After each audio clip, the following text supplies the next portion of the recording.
Thanksgiving Day catastrophe at my son Brandon's doorstep.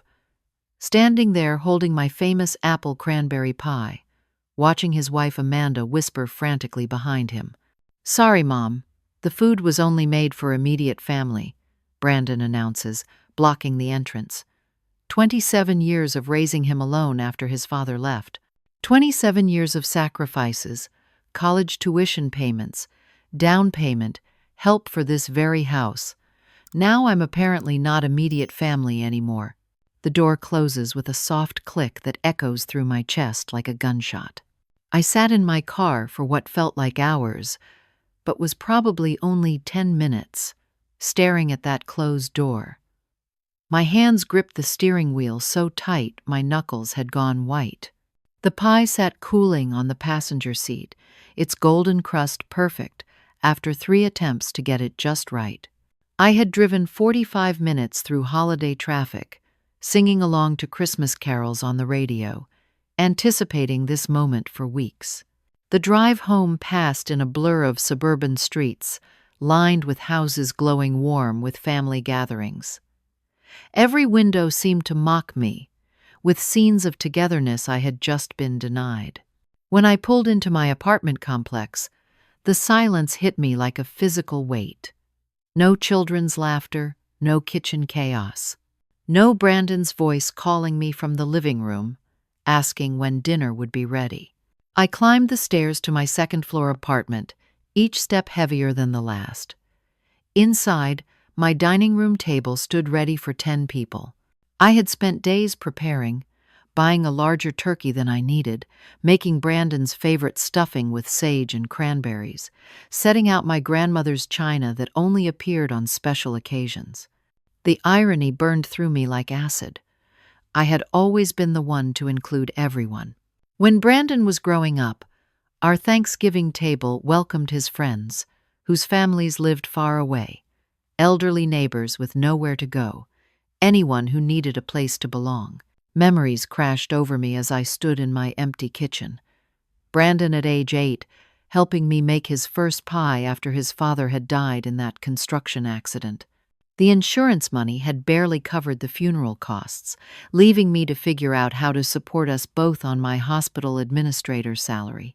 I remembered working double shifts during those early years, coming home exhausted but still helping him with homework at this same kitchen table.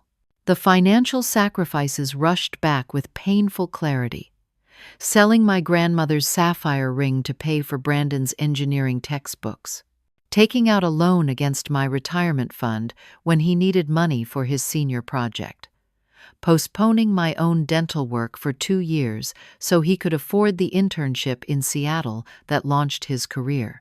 Every decision had been worth it, or so I thought, watching him graduate summa cum laude and land his first engineering job. I had been so excited about today, not just seeing Brandon, but finally meeting baby Emma properly. She had been born 6 weeks ago, and between Amanda's recovery and their busy schedules, I had only seen her briefly at the hospital. Today was supposed to be her first real Thanksgiving, and I had imagined holding her, maybe getting her to smile for the camera. I had even bought a special little outfit for her to wear, wrapped in tissue paper in my purse. The phone rang, jolting me from my painful reverie. Martha's name appeared on the caller ID. My younger sister had moved to Phoenix 3 years ago for her husband's job, and we talked every holiday to catch up. "Carly, how was your first Thanksgiving as a grandmother? I bet little Emma was adorable. Tell me everything." I stared at my reflection in the kitchen window, at this 64-year-old woman who suddenly felt ancient and foolish. How could I explain what had just happened? How could I admit that my own son had excluded me from his family celebration? Oh, it was lovely, Martha. Really special. The lie tasted bitter in my mouth. Emma is growing so fast. She's got Brandon's eyes, but Amanda's delicate features. I knew it would be wonderful. You must be over the moon. Are you exhausted from all that cooking? I glanced around at my untouched feast. every dish prepared with love for people who weren't coming. You know me. I always go overboard for the holidays. We talked for 20 more minutes, Martha filling me with stories about her grandchildren in Arizona, their neighborhood block party, her husband's famous barbecue. With every detail of her happy family gathering, the hollowness in my chest grew larger. After hanging up, I started mechanically putting away food. The turkey would provide leftovers for weeks. The stuffing could be frozen. The pie would sit in my refrigerator, untouched, a monument to my miscalculation of my place in Brandon's life. I was scraping cranberry sauce into a container when I remembered my phone had been on silent during the drive. 3 missed calls. 2 were from Martha before our conversation, but 1 was from 3 days ago. A voicemail I had somehow missed in my excitement about today. The voice that played back was unfamiliar but warm, with a slight southern accent. "Hello, Carly. This is Linda, Amanda's mother. I wanted to call and thank you for being so understanding about keeping Thanksgiving small this year. Amanda told me how graciously you accepted the new arrangements. I know it must be difficult for you to accept your new role as extended family now that Brandon has his real family, but we really appreciate your maturity about the situation. We're looking forward to meeting you properly at Christmas, assuming things work out. Have a blessed day." The phone slipped from my hand and clattered onto the kitchen counter. Extended family, new role, real family. The words echoed in my head like a diagnosis I didn't want to accept. This hadn't been a spontaneous decision. This had been planned. Amanda's family knew about it. They had discussed it, decided on it, probably weeks ago. While I had been shopping for the perfect ingredients, choosing between organic and regular cranberries, worrying about whether my pie crust would be flaky enough, they had been planning my exclusion. I sank into one of my kitchen chairs and stared at the feast I had prepared for ghosts. 27 years of motherhood had just been redefined as extended family by people who had known my son for less than 2 years. The woman who had taught him to tie his shoes, driven him to soccer practice, sat beside his hospital bed when he broke his arm, celebrated every achievement, and comforted every disappointment, was now considered outside the circle of his real family. The silence of my apartment pressed against my ears until I thought I might scream. Instead, I did something I hadn't done in 5 years of working at the hospital. I called in sick for Friday. Then I sat at my kitchen table until the sun set, trying to understand how I had become a stranger to the child I had sacrificed everything to raise. Friday morning arrived gray and cold, matching my mood perfectly. I had barely slept, tossing and turning while Linda's voicemail played on repeat in my mind. Extended family. The phrase felt like a demotion from a job I had held for 27 years. I was still in my robe at 10 in the morning, something that would have horrified my usual schedule-oriented self, when someone knocked on my door. Through the peephole, I saw Jake Morrison, Brandon's college roommate and best man at his wedding. Jake worked for a software company downtown and occasionally stopped by when he was in the neighborhood. "Mrs. Patterson, I was hoping you'd be home. I brought you some leftover pie from yesterday. Sarah made way too much, and I remembered how you always loved her apple bourbon recipe." I opened the door, grateful for any human contact that might pull me out of my spiral of self-pity. Jake looked as cheerful as always, his red hair tousled from the November wind, holding a covered pie plate. "That's so thoughtful, Jake. Would you like some coffee?" I was just making a fresh pot. Another lie. I had been staring at my coffee maker for an hour, unable to summon the energy to use it. Actually, that sounds perfect. Traffic was horrible coming back from Brandon's neighborhood yesterday. Did you have the same problem driving over there for dinner? I froze halfway to the kitchen, Jake's innocent question hitting like a physical blow. He assumed I had been there. Of course he assumed that. What son excludes his mother from Thanksgiving dinner? Oh, you were at Brandon's yesterday? I managed to keep my voice level while starting the coffee maker with shaking hands. Yeah, what an incredible spread Amanda put together. I've never seen such an elaborate Thanksgiving dinner. She must have spent days preparing everything. That dining room looked like something from a magazine shoot. Each word felt like a needle under my skin. It sounds wonderful.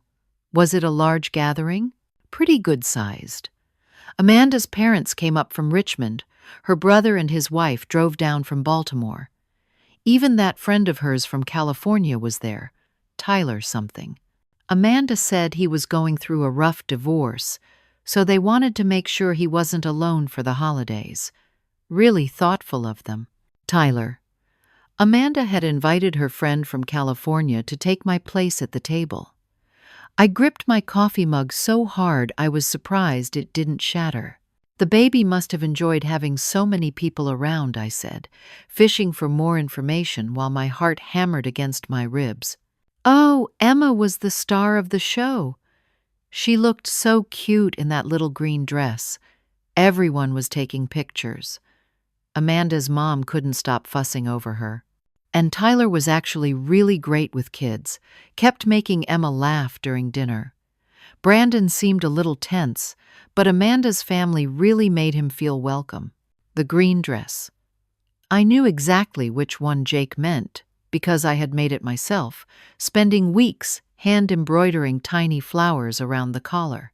I had sent it over 2 weeks ago, with a note about how excited I was to see Emma wear it for her first Thanksgiving. Jake, can I ask you something? Did Brandon mention anything about the dinner planning? About who was invited? Jake's expression shifted slightly, and I could see him beginning to sense the undercurrent of my questions. Well, I just assumed everyone who wanted to come was there. Why do you ask? The moment of truth arrived faster than I had anticipated. I could pretend everything was fine, protect Brandon's image in front of his friend, maintain the facade that I was a happy grandmother who had enjoyed a lovely holiday. Or I could speak the truth that was burning through my chest. I wasn't invited, Jake. I spent yesterday alone. Jake's coffee mug stopped halfway to his lips. His face went through a series of expressions: confusion, disbelief, then a dawning awareness that made him set his mug down carefully. That's not possible. Brandon would never. He trailed off, clearly remembering something. Wait! Amanda did mention something about keeping things small this year, but I thought she meant they weren't doing their usual open house thing. You're saying they didn't invite you at all? Brandon told me the food was only made for immediate family. But you are immediate family. You're his mother. Jake's voice rose with indignation that felt validating and heartbreaking at the same time. Apparently not anymore. Jake pulled out his phone, scrolling through something quickly. Carly, I'm so sorry. I had no idea. Look, Amanda posted all these pictures on Facebook yesterday. Do you want to see them, or would that make things worse? Part of me wanted to refuse, to protect myself from more evidence of my exclusion, but I needed to know. I needed to see what my son's new life looked like without me in it. Jake handed me his phone, and I scrolled through a dozen professionally composed photos. Amanda in a burgundy dress that probably cost more than my monthly grocery budget, holding Emma while surrounded by her family. Brandon carving turkey. Looking handsome, but somehow diminished next to Amanda's confident father. Tyler, a tall man with dark hair and an easy smile, holding Emma like he belonged there. And Emma, my granddaughter wearing the dress I had made, surrounded by people who were apparently her real family now, while I had spent the day alone with a cooling pie. Jake, can I ask you something else? How long have you known Tyler? Yesterday was the first time I met him. Amanda introduced him as an old friend from college who was staying with them temporarily while he sorted out his divorce. Seemed like a nice guy. though I thought it was a little weird that he was living there. Brandon didn't mention it when we had lunch last month. Living there. This Tyler person was living in the house I had helped Brandon buy, sleeping under the roof I had helped him afford, while I was considered too distant to share a meal. After Jake left, apologizing profusely for bringing up painful topics, I sat with his phone number in case I wanted to talk more. But what I really wanted was answers. I wanted to understand how my relationship with my son had deteriorated to this point without me realizing it. I spent the afternoon doing something I had never done before, something that felt both invasive and necessary. I researched my daughter-in-law online. Amanda's social media profiles painted a picture of someone living far beyond what an engineer's salary should support. Designer handbags, weekly salon appointments, expensive restaurants, weekend trips to wine country. The timeline of her posts told a story I was only beginning to understand. 6 months ago, around the time Emma was born, the spending had escalated dramatically. New furniture for the nursery, professional photography sessions, a nanny 3 days a week despite Amanda not working outside the home. All of this luxury appearing just as Brandon had started asking me for help with unexpected expenses. The car payments I had helped with for Amanda's luxury SUV, the credit card debt he couldn't explain that I had helped eliminate, the home repairs that seemed urgent and expensive every few months. Looking at Amanda's documented lifestyle, I began to see where my money had actually gone. I found Tyler's profile linked to several of Amanda's photos. His last name was Richardson, and according to his information, he worked in marketing in Los Angeles. But his recent post showed him clearly in Virginia, at local restaurants and events, sometimes with Amanda, when Brandon was presumably at work. The most damning discovery came when I searched deeper into public records, a skill I had learned during my years managing hospital budgets and vendor contracts. Tyler Richardson had never been married, according to Virginia marriage records. There was no divorce to recover from. As the sun set on my second day of revelations, I realized that everything about Thanksgiving had been a carefully orchestrated lie. Amanda had planned my exclusion, recruited her family to support it, and installed another man in my son's home while convincing Brandon it was temporary charity. The question that kept me awake that second night was simple but terrifying. Was my son a victim of Amanda's manipulation, or was he a willing participant in cutting me out of their lives? I would get my answer soon enough. Tuesday morning arrived with the sharp clarity that sometimes follows sleepless nights spent reaching uncomfortable conclusions. I was sitting in the hospital's conference room, presenting the quarterly budget analysis to department heads, when my phone vibrated against the table. Brandon's name appeared on the screen, but I let it go to voicemail. Whatever he wanted could wait until after my presentation about staffing costs and equipment purchases. 15 minutes later, my phone vibrated again. Same caller, then again 3 minutes after that. Dr. Martinez, our chief of surgery, noticed my distraction. "Carly, do you need to take that call? We can pause if it's urgent." "No, I'm sure it can wait," I replied, but my voice sounded less certain than I intended. Brandon rarely called during work hours, and never repeatedly like this. My phone rang a fourth time. This time, I could see several department heads exchanging glances. "Please, take your call," Dr. Martinez said gently. "We'll resume in 5 minutes." I stepped into the hallway and answered on the 6th ring. "Mom?" Brandon's voice was thick and unsteady, like he'd been crying. "Mom, I need to talk to you. Something terrible has happened." My first instinct was concern, 27 years of motherhood overriding 5 days of hurt and confusion. "Brandon, what's wrong? Are you okay? Is Emma okay?" "We're okay, but Mom, I've really screwed up. I need your help." His voice cracked on the last word, and I could hear Amanda's voice in the background, though I couldn't make out the words. What kind of help? What's happened? The mortgage payment bounced. We're already 2 months behind, and now there's going to be a late fee, and the bank called this morning about starting foreclosure proceedings. I don't know what to do.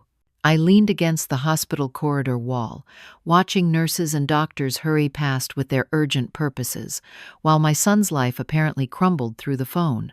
Brandon, how does a mortgage payment bounce? Don't you have automatic payments set up? I was stalling, my mind racing through the implications of what he was telling me. We had to stop the automatic payments 3 months ago to avoid overdraft fees. Mom, my promotion fell through. The company's downsizing, and they eliminated the position I was supposed to get. Amanda's been handling the bills, and I thought we were keeping up, but apparently he stopped speaking, and I could hear him taking shaky breaths. What exactly do you need from me, Brandon? We need $8,000 by Friday, or we lose the house. The bank wants 3 months of missed payments plus penalties.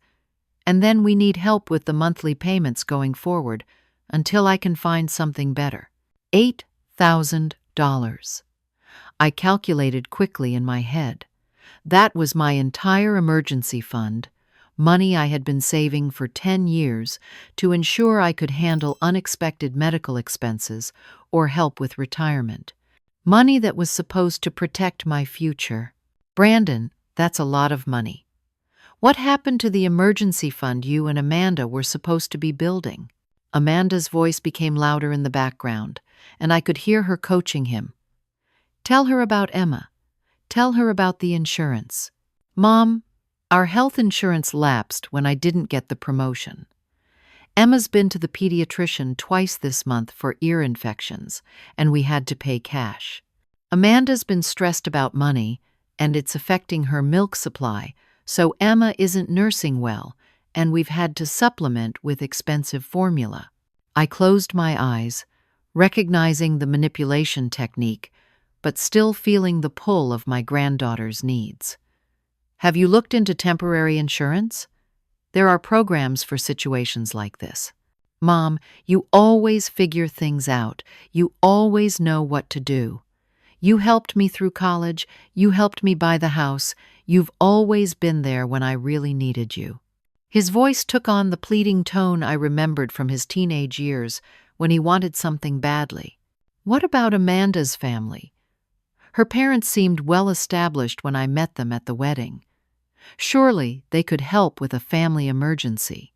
There was a pause, then Amanda's voice more clearly. They're overextended from the wedding expenses. They can't help right now. More lies, I thought, remembering Linda's confident voice on my voicemail, thanking me for accepting my new role as extended family. People who were financially stressed didn't talk about family dynamics with such casual authority. Brandon, I need to understand something. You're telling me you need $8,000 immediately, plus ongoing monthly help, but last week you told me your food budget only covered immediate family. Help me reconcile those two situations. Silence stretched between us for several heartbeats. Mom, that was. He started, then stopped. That was different. Amanda was overwhelmed with her family visiting, and she thought what, exactly? Amanda's voice became clearly audible as she took the phone from Brandon. Carly, this is about Emma's welfare. We're talking about your granddaughter becoming homeless. I know you're upset about Thanksgiving, but surely Emma's future is more important than your hurt feelings. The casual dismissal of my pain as mere hurt feelings ignited something dangerous in my chest. But Amanda wasn't finished. Brandon is too proud to admit this, but we've been struggling for months. My parents offered to help, but only if we agreed to move closer to Richmond so they could be more involved with Emma's upbringing. We don't want to take Emma away from you, but if we can't make this work here. The threat was clear and calculated. Pay up or lose access to your granddaughter entirely. Amanda, let me speak to Brandon, please. A muffled conversation happened. Then Brandon's voice returned, steadier now, as if he'd been coached during the pause. Mom, I know I messed up about Thanksgiving. I should have handled that differently. But right now, Emma needs stability. We're the only family each other has, and I'm hoping you can help us stay together. The only family each other has. While Tyler Richardson lived in their guest room and Amanda's parents planned their granddaughter's future in Richmond, I found myself at a crossroads that felt both sudden and inevitable. Every instinct developed over 64 years of life told me this was manipulation, that I was being used, that enabling this crisis would only lead to bigger crises. But 27 years of motherhood whispered that my son needed me, that my granddaughter's welfare hung in the balance, that walking away now would make me the villain in a story where I was already the outsider. Then I heard Amanda's voice in the background, speaking to Brandon but clearly intended for me to hear. Tell her about the health insurance lapse. Mention Emma's pediatrician bills. And then, thinking the phone was muted, Amanda's voice came through with startling clarity. She'll pay it. She always does. Just make her feel guilty about Emma. The words hit me like ice water. She'll pay it. She always does. I wasn't Brandon's mother in this equation. I wasn't Emma's loving grandmother. I was a reliable source of funding, an ATM machine programmed to respond to the right emotional codes. Brandon, I said, my voice steady with a calmness that surprised me. I'm going to need to call you back. Mom, wait. The bank deadline is Friday. We don't have time to. I'll call you back, I repeated, and hung up. I stood in that hospital corridor for several minutes, watching the normal flow of people handling genuine emergencies, real crises that required skill and compassion and resources. Then I walked back into the conference room to finish presenting budget numbers that suddenly seemed refreshingly honest and straightforward. But in my head, Amanda's words echoed with perfect, damning clarity. She'll pay it. She always does. Not anymore. I finished my presentation on autopilot, discussing supply costs and staffing ratios, while my mind processed the phone call that had changed everything. When Dr. Martinez asked about the projected costs for new equipment, I answered from muscle memory while internally calculating 27 years of financial support that had been taken for granted. She'll pay it. She always does. After the meeting, I sat in my office and did what I should have done years ago. I opened every financial record, every bank statement, every canceled check related to Brandon's needs since he graduated college. The total stunned me. $47,312 over 8 years. College graduation gift, car down payment, wedding contribution, house down payment assistance, emergency fund loans that were never repaid, mysterious crises that required immediate help, nearly $50,000 that I had given freely, lovingly, assuming it was building a relationship and securing my place in my son's life. Instead, it had apparently created an expectation of endless financial availability while reducing me to extended family status. My phone rang again at 3 o'clock. Brandon, sounding more frantic. Mom, I've been thinking about our conversation, and I realize I didn't explain things clearly. The mortgage situation is really serious. We could lose Emma's home. Brandon, I've been thinking too. I have some questions before we continue this conversation. Questions? Mom, we don't have time for questions. The bank wants their money Friday. Then you'll need to find another solution. Because I'm not writing a check until I understand exactly where my previous contributions went and why your family's financial planning includes my retirement fund but not a Thanksgiving dinner invitation. Silence stretched between us, broken only by muffled conversation in the background. Mom, that's not fair. You're connecting two different issues. Am I? Because from where I'm sitting, it looks like I'm supposed to be immediately available for financial emergencies, but not immediate enough for family gatherings. Help me understand the logic.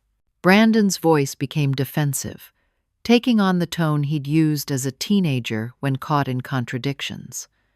Amanda's family offered to host Thanksgiving. It made sense to keep it simple. Simple how?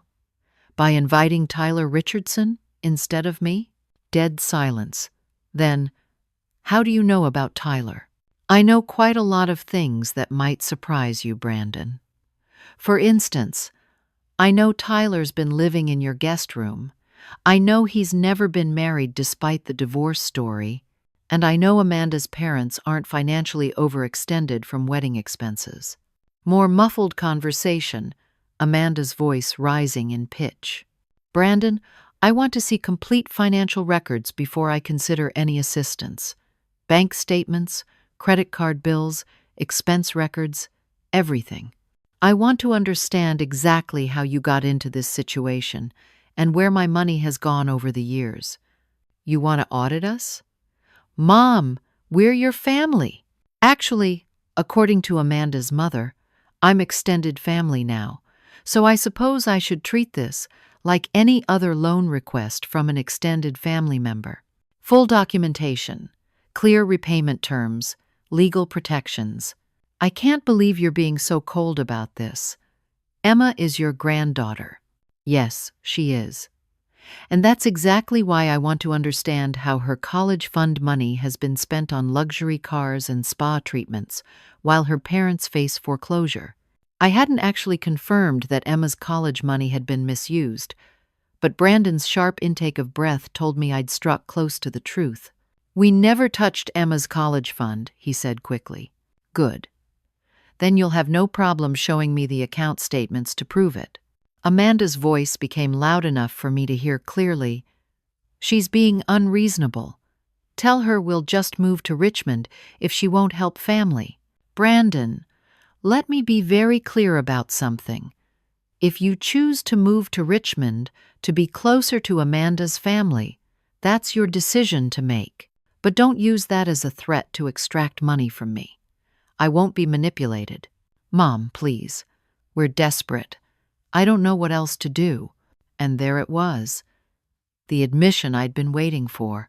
Not we need help or we're asking for support, but we're desperate after exhausting other options and expecting me to solve a crisis I hadn't created. Brandon, here's what's going to happen. I'm going to review your request like any other significant financial decision. I'm going to consult with my financial advisor, possibly my attorney, and I'm going to make a decision based on facts rather than emotional manipulation. Your attorney?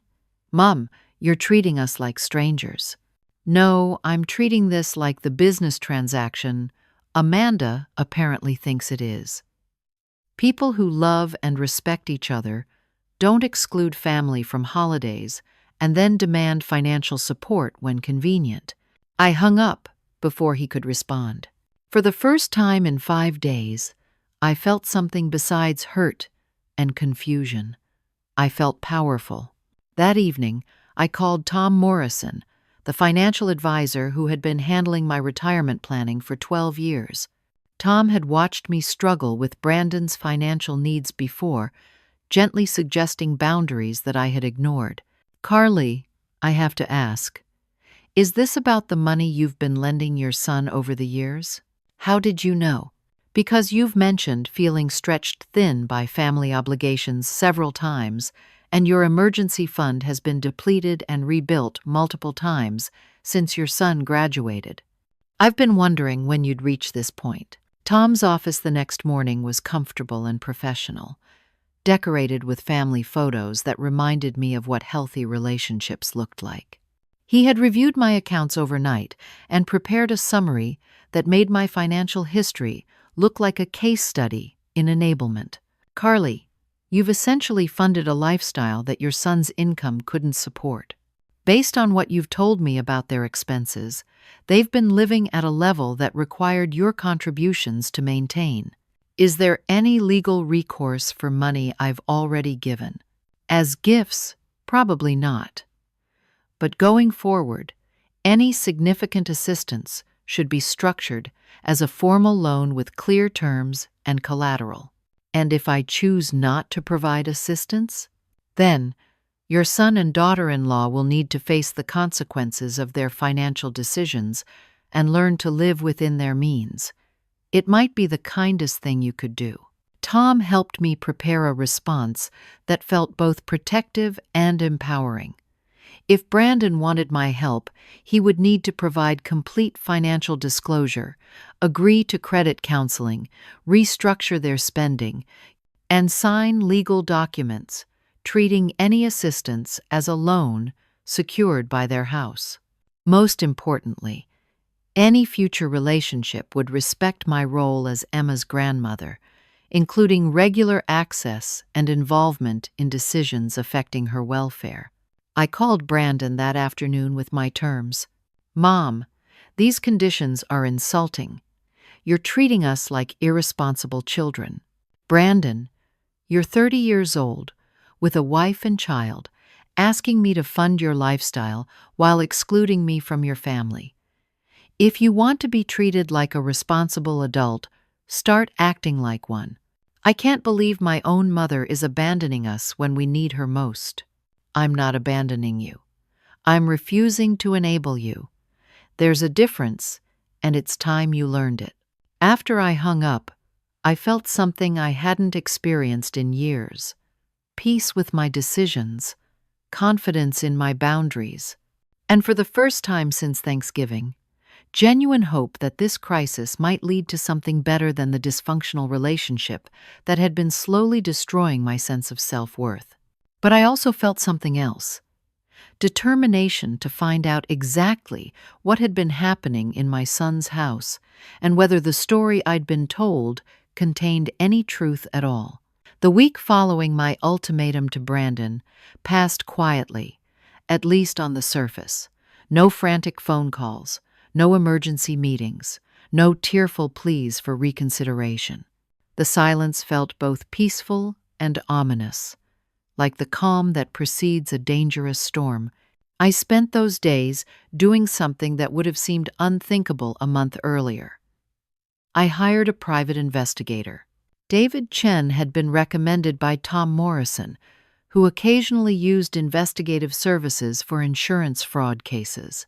David's office was modest, but professional, lined with credentials and certificates that spoke to 20 years of experience in corporate and family investigations. "Mrs. Patterson, I want to be clear about what this kind of investigation can and cannot accomplish. I can verify employment status, check public records, document spending patterns, and observe behavior. But family relationships are complex, and facts don't always lead to easy answers. I understand. I just need to know the truth about what's happening in my son's life. I feel like I've been making decisions based on lies, and I can't continue that way." David's report arrived by email 3 days later, and reading it felt like discovering that my son's entire life was a carefully constructed fiction. Tyler Richardson had indeed never been married. His social media history showed him living with Amanda in Los Angeles for 6 months before she met Brandon. Their relationship had continued throughout Amanda's courtship and engagement, with Tyler visiting Virginia regularly while maintaining his California address for employment purposes. The timeline was devastating. Amanda had been living a double life for over 2 years, maintaining her relationship with Tyler while building a marriage with Brandon that was designed to provide financial stability and social respectability. But the financial investigation revealed something even more disturbing. Amanda had opened credit cards in her name, using Brandon's income to qualify for high limits. Those cards had funded her luxury lifestyle, the designer clothes, expensive spa treatments, weekly salon appointments, and most shocking of all, regular transfers to Tyler's accounts described as business investment opportunities. My money, filtered through Brandon's household budget, had been subsidizing Amanda's affair and Tyler's lifestyle for months. The employment verification confirmed Brandon's story about the failed promotion, but it also revealed that Amanda had been pressuring him to request raises and threaten job changes to increase their income. His supervisor described Brandon as increasingly stressed and distracted, with performance issues that had contributed to his being passed over for advancement. When Martha arrived from Phoenix for her planned pre-Christmas visit, I was armed with information that painted a picture I almost couldn't believe. "Carly, you look different," Martha said, studying my face across my kitchen table. Stronger somehow, but also sadder.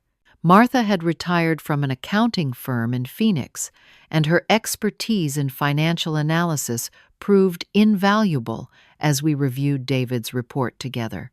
Her insights were both professionally informed and sisterly protective.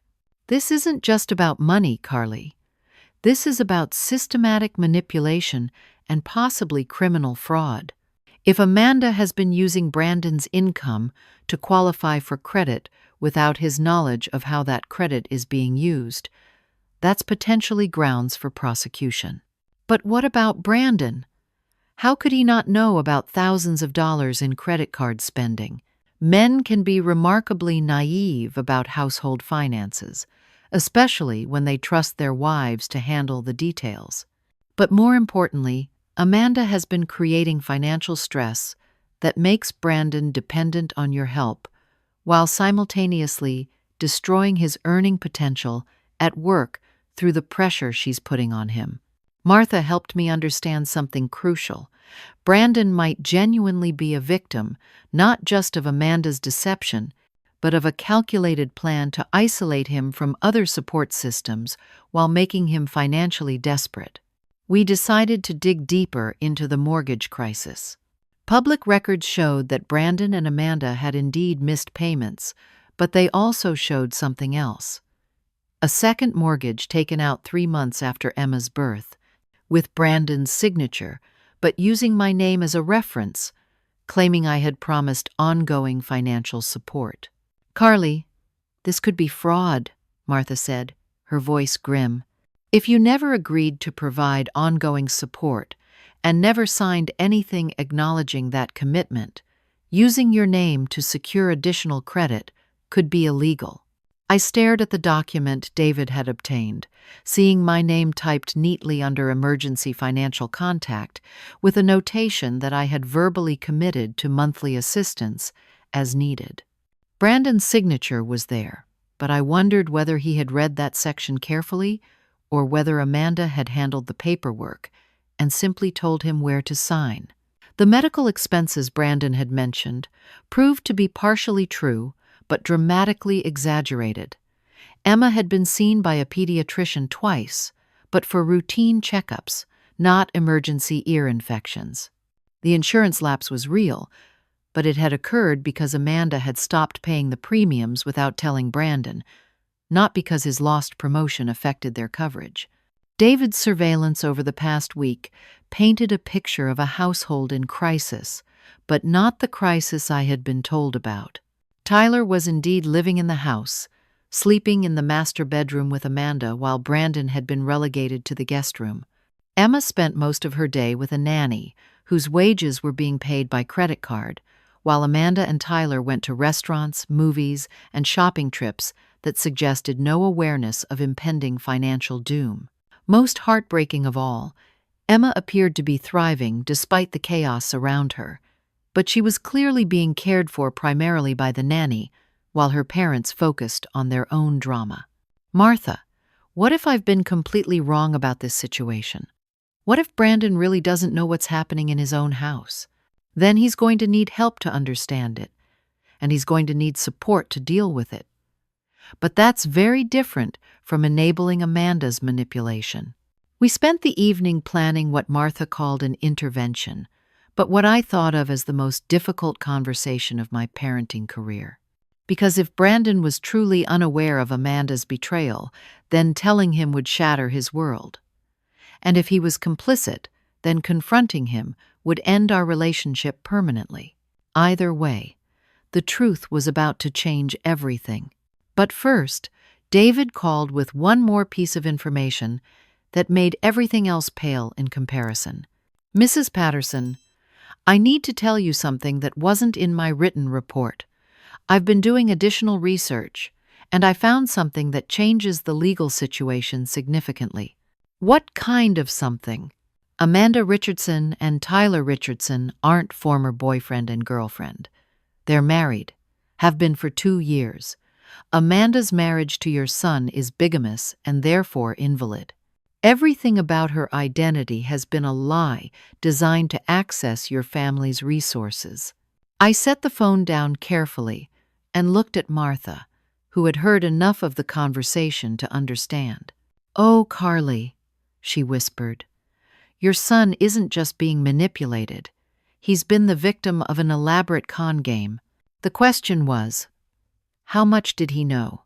And how much was he going to believe when I told him the truth?" December 23rd arrived cold and clear, the kind of winter morning that makes every detail sharp and unavoidable. Martha and I had spent 2 weeks planning this confrontation with the care of generals preparing for a crucial battle. David would wait in his car as backup and witness. Martha would stay close for support. And I would deliver information that would either save my son or lose him forever. We arrived at Brandon's house at 10 in the morning, knowing Tyler would likely be there and Amanda would be caught off guard. The neighborhood looked peaceful and prosperous, decorated for Christmas like any other street where families were preparing for holidays together. The irony wasn't lost on me. Amanda answered the door, wearing a silk robe that probably cost more than my monthly electric bill, her expression shifting from surprise to annoyance to calculation in the space of a heartbeat. "Carly, what a surprise. Brandon's not here right now. He had to run some errands." Behind her, I could see Tyler descending the stairs in boxers and a t-shirt, clearly comfortable and at home. Emma toddled into view wearing pajamas, her hair uncombed but her face bright, with the innocent joy that made my heart ache. "Actually, Amanda, I'm here to see you. And Tyler, I have some information I think you'll both find interesting." Amanda's face went pale, but she stepped back to let us in. Tyler approached with the easy confidence of someone who believed his lies were still working. "Mrs. Patterson, right? I'm Tyler. Amanda's told me so much about you." "I'm sure she has. I've learned quite a lot about you too, Tyler. Or should I say, Mr. Richardson." The change in both their expressions was immediate and unmistakable. Tyler's confidence evaporated, and Amanda's hand went to her throat in an involuntary gesture of panic. Martha stepped forward with the folder we had prepared. "Perhaps we should sit down. This is going to take a while."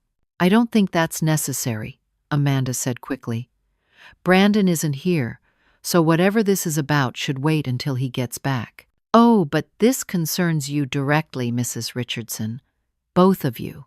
I opened the folder and spread documents across their coffee table. Marriage certificates, credit reports, financial statements, photographs from David's surveillance. The evidence of their fraud, laid out like a crime scene. Tyler and Amanda Richardson married in Los Angeles County 2 years and 4 months ago. Credit cards opened using Brandon's income, but without his knowledge. Regular transfers to Tyler's accounts.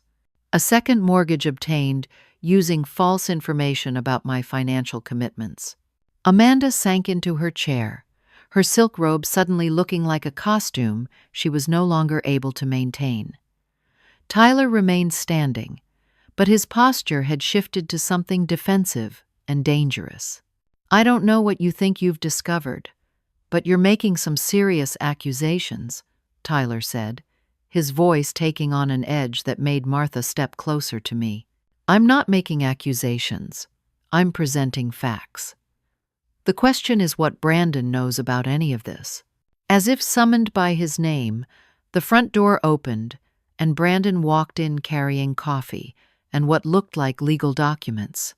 He stopped short when he saw our gathering, his expression cycling through confusion, concern, and dawning awareness that something significant was happening. "Mom? Martha? What's going on here?" I watched my son's face as I spoke, looking for any sign that he was complicit in the deception rather than a victim of it. "Brandon, I need you to sit down. There are some things about your marriage that you need to know." "Things about my marriage? What are you talking about?" But his eyes had already found the papers spread across the coffee table, and I could see him beginning to process what he was seeing. Amanda stood abruptly. "Brandon, your mother has hired a private investigator to spy on us. She's been digging through our private information and making wild accusations because she's upset about Thanksgiving." "That's not true," I said quietly. "Brandon, your wife has been lying to you about almost everything for over 2 years. And Tyler isn't her friend helping with a divorce. He's her husband." The words fell into the room like stones into still water, creating ripples of shock that seemed to touch everything. Brandon stared at me, then at Amanda, then at Tyler, his mouth opening and closing as if he couldn't find words for what I'd just told him. "That's impossible," he whispered. "We're married. We have Emma together." Tyler moved toward the door, but Martha's sharp voice stopped him. "I wouldn't leave just yet, Tyler. There are some criminal implications to this situation that you'll want to address." Amanda began to cry, but they were calculated tears designed to manipulate rather than express genuine emotion. "Brandon, your mother is trying to destroy our family because she can't accept that you don't need her anymore." "Show him the marriage certificate," I said to Martha, who handed Brandon the document that proved Tyler and Amanda's legal marriage predated his own ceremony by 18 months. Brandon stared at the paper for a long time, his engineering mind processing the implications with devastating precision. When he looked up, his face had aged years in minutes. "Emma," he said, his voice barely audible. "Is Emma even mine?"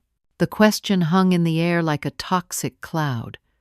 Amanda's tears became more frantic, but Tyler's expression suggested the answer was exactly what Brandon feared.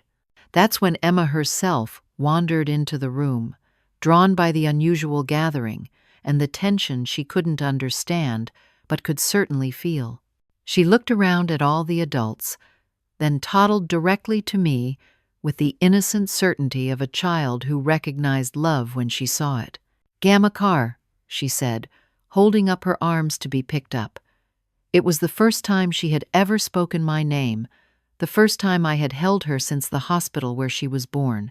And in that moment, looking down at this beautiful child who might or might not be my biological granddaughter, but who definitely needed protection from the chaos around her, I realized what mattered most wasn't DNA or legal relationships or even justice for the financial fraud. What mattered was that Emma was calling me grandmother and trusting me to keep her safe. "Brandon," I said, still holding Emma, "whatever else happens here, this child needs stability and honesty in her life. She needs adults who put her welfare ahead of their own drama." Brandon was staring at Amanda with an expression of complete devastation. "How long have you been lying to me? About everything?" "It's not what it looks like," Amanda began, but Tyler cut her off. "Actually, it's exactly what it looks like, and it's time to cut our losses." He moved toward the stairs. "I'm getting my things." Amanda's last desperate attempt at manipulation was predictable and pathetic. "If you listen to your mother, you'll lose Emma forever. I'll disappear with her, and you'll never see either of us again." But Brandon's expression had hardened into something I hadn't seen since he was a boy defending himself against playground bullies. "No," he said quietly, "you won't. because whatever else you've lied about, Emma deserves better than this." He stood up, took his daughter from my arms, and looked at Amanda with the clarity of someone who had finally stopped believing comfortable lies. "Pack your things, both of you, and leave my house." Amanda's tears turned real for the first time, but they were tears of anger and frustration, not remorse. "You'll regret this. You'll come crawling back when you realize you can't afford this lifestyle without my family's connections." "What connections would those be?" Martha asked dryly. "The ones that helped you commit bigamy and financial fraud?" As Tyler and Amanda gathered their belongings, with David quietly documenting everything from the doorway, Brandon sat holding Emma and looking around his house as if seeing it clearly for the first time. "Mom," he said finally, "I'm so sorry. About Thanksgiving, about the money, about all of it. I don't know how I let things get this bad." I sat beside him on the couch where we had spread out evidence of his wife's betrayal and put my arm around my son and granddaughter for the first time in months. "We'll figure it out," I told him, "together, like a real family should." And for the first time since Thanksgiving, I believed that was actually possible. 6 months later, on a warm May evening, I stood in my kitchen teaching Emma how to tear lettuce for the salad while Brandon set the table for our Sunday dinner tradition. The scene was so beautifully normal that sometimes I had to remind myself how close we had come to losing each other entirely. The legal aftermath of Amanda and Tyler's fraud had been swift and decisive. District attorney investigations led to charges of bigamy, credit fraud, and identity theft. Amanda plea bargained for probation and restitution, while Tyler faced federal charges for mail fraud related to the mortgage documents. More importantly for our family, the bigamous marriage was annulled, giving Brandon full custody of Emma, while DNA testing confirmed what our hearts had already known. She was absolutely his daughter and my granddaughter. Brandon had embraced the difficult work of rebuilding his life with the same methodical precision he applied to engineering problems. Individual therapy helped him understand how he had been manipulated, while joint counseling sessions with me worked to repair the trust that had been damaged by years of enabling and resentment. Financial counseling taught him to manage money without relying on credit or family bailouts, and he had successfully renegotiated his mortgage on terms he could actually afford. The house felt different now, lighter somehow, decorated with Emma's artwork and filled with the sounds of genuine family life rather than the tense undercurrents of deception that had characterized Amanda's regime. Brandon had painted Emma's room himself, soft yellow with hand-painted flowers that reminded me of the dress I had made for her first Thanksgiving. Martha had decided to relocate permanently to Virginia, buying a townhouse 10 minutes away that became our extended family's gathering place for larger celebrations. Her presence provided the support system that had been missing during the years when I tried to be everything to Brandon while he was being manipulated by someone else. But the most significant change was in me. The woman who had stood on Brandon's doorstep, holding a pie and absorbing rejection, would barely recognize the confident grandmother who now set boundaries with love, offered help with wisdom, and expected respect as a natural part of family relationships. "Gamma car, I did it right?" Emma held up her handful of lettuce pieces, most of them too large but torn with such concentration that I couldn't help but praise her efforts. "Perfect, sweetheart. You're becoming quite the kitchen helper." Brandon appeared in the doorway, watching us with the expression of someone who still sometimes couldn't believe his good fortune. "Dinner's almost ready. Emma, do you want to help me put the napkins out?" Our Sunday dinners had become the cornerstone of our rebuilt relationship, a weekly commitment that honored both our need for family connection and our respect for each other's independence. Brandon brought groceries and helped with preparation. Emma provided entertainment and chaos in equal measure, and I offered the stable foundation of unconditional love tempered with healthy boundaries. The conversation over dinner covered the ordinary details of our week. Brandon's project at work was going well, and his supervisor had mentioned opportunities for advancement that would be based on merit rather than manipulation. Emma's daycare provider reported that she was adjusting beautifully to her new routine, social and confident, in ways that suggested her early life trauma was healing. I shared news about my volunteer work with the hospital's financial counseling program, where I helped other families navigate the difference between supporting loved ones and enabling destructive behavior. "Mom, I got a call from Amanda yesterday," Brandon said as we cleared the dishes. His voice was calm, but I could see the residual tension around his eyes that appeared whenever his ex-wife made contact. "What did she want?" "She's been released from the program early for good behavior, and she wants to arrange visitation with Emma."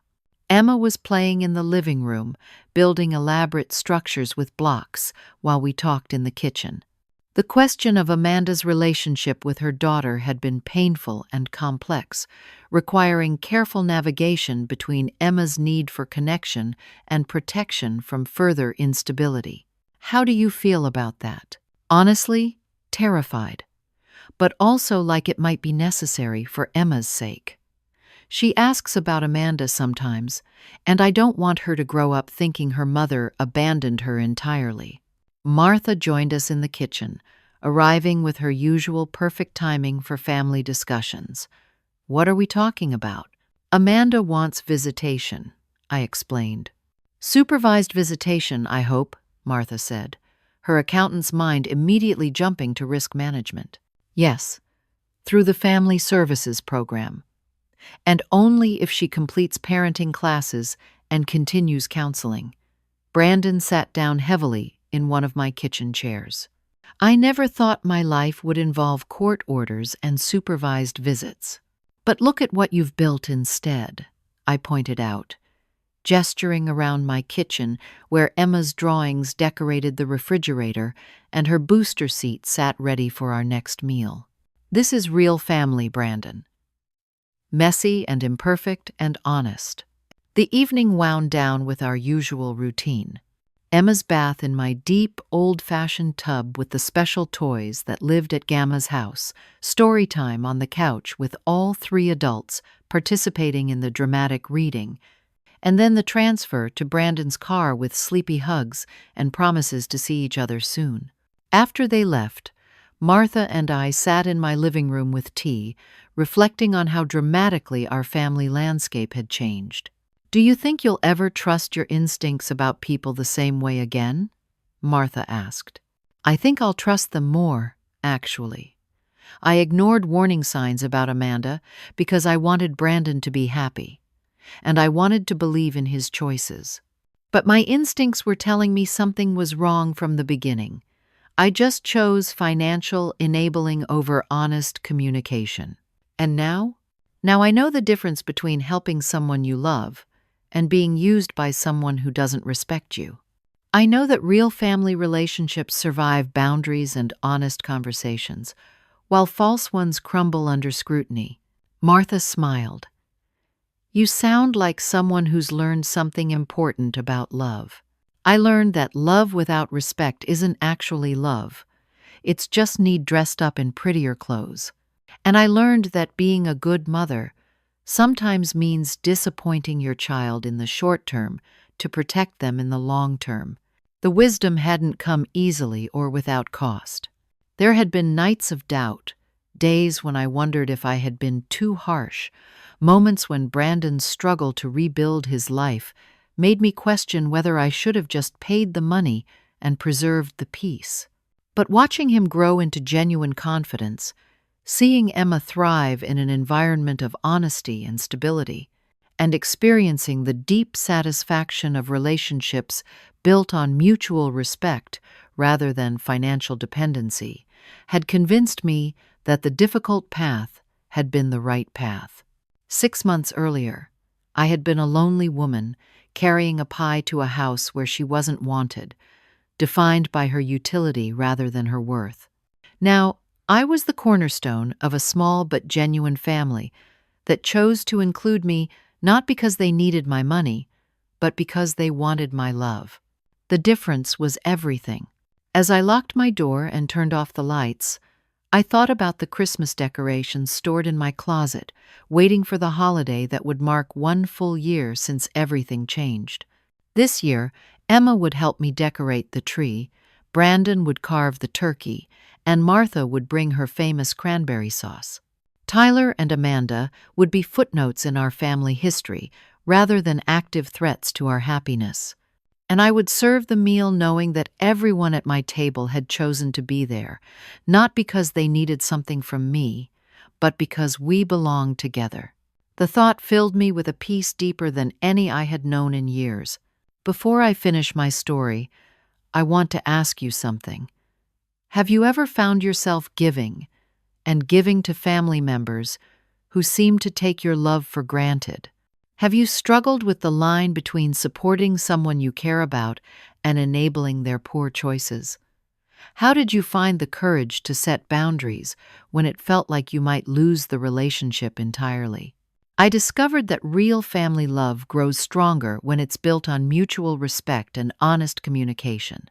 Sometimes the most loving thing you can do is refuse to participate in someone's dysfunction, even when that refusal feels harsh or selfish. Thank you for listening to my story and for allowing me to share the lessons that emerged from what felt like the worst Thanksgiving of my life, but turned out to be the beginning of the best chapter of my family relationships. Please like this video. If it resonated with you, subscribe for more stories about finding strength in difficult family situations, and share this with anyone who might need to hear that it's never too late to stand up for yourself and demand the respect you deserve. Your comments about your own experiences with family boundaries and relationships mean the world to me. I hope your own family gatherings are filled with genuine love, honest communication, and the kind of peace that comes from knowing you belong exactly where you are.